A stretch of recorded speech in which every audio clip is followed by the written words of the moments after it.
الحمدللہ الحمدللہ وکفا والصلاة والسلام علی سید الرسول وخاتم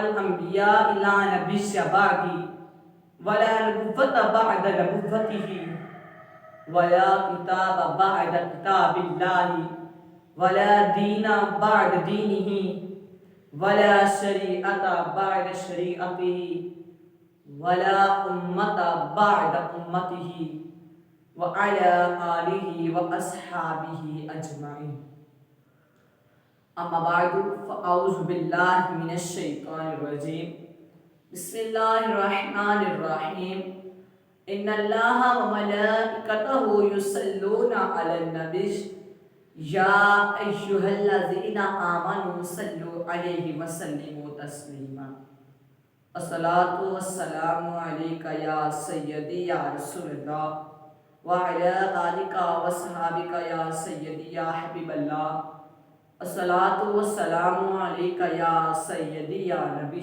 اللہ وعلی آلک وصحابک یا رحمت للعالمین۔ حضور پرنور شافع یوم النشور سرکار دو عالم نور مجسم شفیع معطر جناب محمد مصطفیٰ صلی اللہ تعالی علیہ وآلہ وسلم کی بارگاہ میں درود شریف کا نذرانہ پیش کرنے کے بعد میرے تمام سامعین گرامی اور ناظرین السلام علیکم ورحمۃ اللہ وبرکاتہ۔ جس طرح آپ سب کو علم ہے کہ میں نے اپنے پچھلی ویڈیوز میں ولیوں کی شان بیان کی تھی، پھر کل میں نے غوث پاک، محبوب سبحانی، قندیل نورانی، شہباز لامکانی، حسنی حسینی، شیخ سید عبدالقادر جیلانی کی ولادت کے بارے میں بیان کیا تھا۔ آج میں ان کی ولایت کے بارے میں بیان کروں گا۔ ان کی ولایت کیا ہے؟ غوث پاک، محبوب سبحانی، قندیل نورانی، شہباز لامکانی، شیخ سید عبدالقادر جیلانی سے کسی نے پوچھا کہ آپ کی ولایت کیا ہے؟ تو آپ نے اپنی ایڑی کی طرف اشارہ کر کر کہا کہ جب تک میں قدم نہ رکھوں اللہ کسی کو ولی بناتا ہی نہیں، اللہ کسی کو ولایت دیتا ہی نہیں۔ تو میری بات کرتا ہے، میں جب تک مور نہ لگاؤں اللہ کسی کو ولی بناتا ہی نہیں۔ شیخ سادی بول پڑے، غوث اعظم درمیان اولیاء چو محمد درمیان انبیاء، یعنی کہ جو مرتبہ حضور صلی اللہ تعالی علیہ وآلہ وسلم کا نبیوں میں تھا، سردار الاولیاء، سرتاج الاولیاء، وہی مرتبہ غوث پاک کا ولیوں میں تھا، سردار الاولیاء، سرتاج الاولیاء۔ تو پھر غوث پاک رحمت اللہ علیہ اپنی تعلیم مکمل کرنے کے بعد گفتگو نہیں کرتے تھے، خطاب نہیں کرتے تھے، تقریر نہیں کرتے تھے۔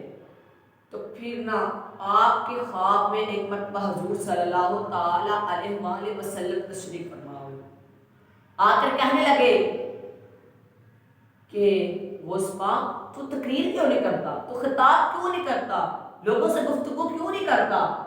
تو غوث پاک کہنے لگے، رسول اللہ صلی اللہ تعالی علیہ وآلہ وسلم یہ فصیح و بلیغ لوگ ہیں، یہ ہر ایک بات کو سمجھتے ہیں، میں اتنے مجمع میں کیسے بولوں گا؟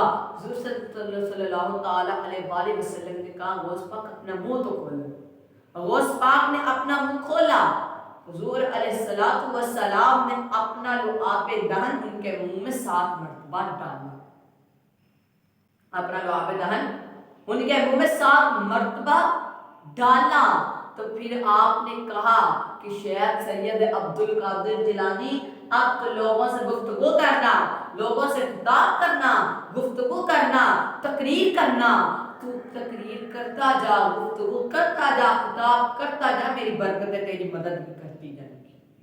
پھر اس کے اگلی رات، اسی دن کے اگلی رات کو حضرت علی المرتضیٰ شیر خدا غوث پاک کے خواب میں آئے، آ کر کہنے لگے بیٹا تو میرا بھی ہے، ذرا منہ تو کھول۔ جب غوث پاک نے منہ کھولا، حضرت علی المرتضیٰ نے 6 مرتبہ اپنا لعاب دہن ان کے منہ میں ڈالا۔ پھر غوث پاک نے کہا کہ حضرت علی المرتضیٰ شیر خدا سے کہا کہ حضور علیہ السلام نے اپنا لعاب دہن میرے منہ میں 7 مرتبہ ڈالا، آپ نے 6 مرتبہ کیوں ڈالا؟ حضرت علی المرتضیٰ شیر خدا بول پڑے، کہنے لگے ہم حضور کے برابر کیسے ہو سکتے ہیں؟ کیا کہنے لگے کہ ہم نبی کے برابر کیسے ہو سکتے ہیں؟ وہ نبی ہیں، ہم ان کے غلام ہیں، ہم صحابہ ہیں، ہم ان کے برابر کیسے ہو سکتے ہیں؟ لوگ تو دنیا میں دعوے کرتے ہیں، صحابہ کرام تو خواب میں بھی آ کر کہتے تھے کہ ہم نبی کے برابر نہیں۔ تو لوگ تو دنیا میں دعوے کرتے پھرتے ہیں کہ میں نبی کے برابر ہوں، میں نبی کے برابر کیا لوگ دعوے کرتے ہیں کہ ہم نبی کے جیسے ہیں، ہم نبی ہمارے جیسے بشر ہیں۔ اوئے صحابہ تو خواب میں آ کر کہتے تھے ہم نبی کے جیسے کیسے ہو سکتے ہیں، نبی کے برابر کیسے ہو سکتے ہیں، تو دنیا میں دعوے کرتا ہے۔ پھر وہ اس پاک نے کہا کہ چھوٹی سی مسجد تھی، صرف چھوٹی سی مسجد، میں اکیلا ہی چلا تھا جانب منزل، میں اکیلا ہی چلا تھا جانب منزل، پھر کارواں بنتا گیا، پھر لوگ ملتے گئے، کارواں بنتا گیا، لوگ ملتے گئے، کارواں بنتا گیا۔ کہنے لگے صرف چھوٹی سی مسجد تھی، ادھر میں نے گفتگو کرنا، خطاب کرنا شروع کیا، پھر مسجد بڑی ہوئی، ادھر بھی مجمع بڑھ گیا، پھر جامع مسجد، وہاں بھی مجمع بڑھ گیا، پھر بغداد کی عیدگاہ، وہاں بھی جگہ کم پڑ گئی، مجمع بڑھ گیا، پھر صحراؤں میں جا کر خیمے لگ گئے۔ آپ کے اجتماع میں ہزاروں لوگ ہوتے تھے۔ حضرت ملا علی کہتے ہیں کہ غوث پاک کے اجتماع میں 70,000 لوگ ہوتے تھے۔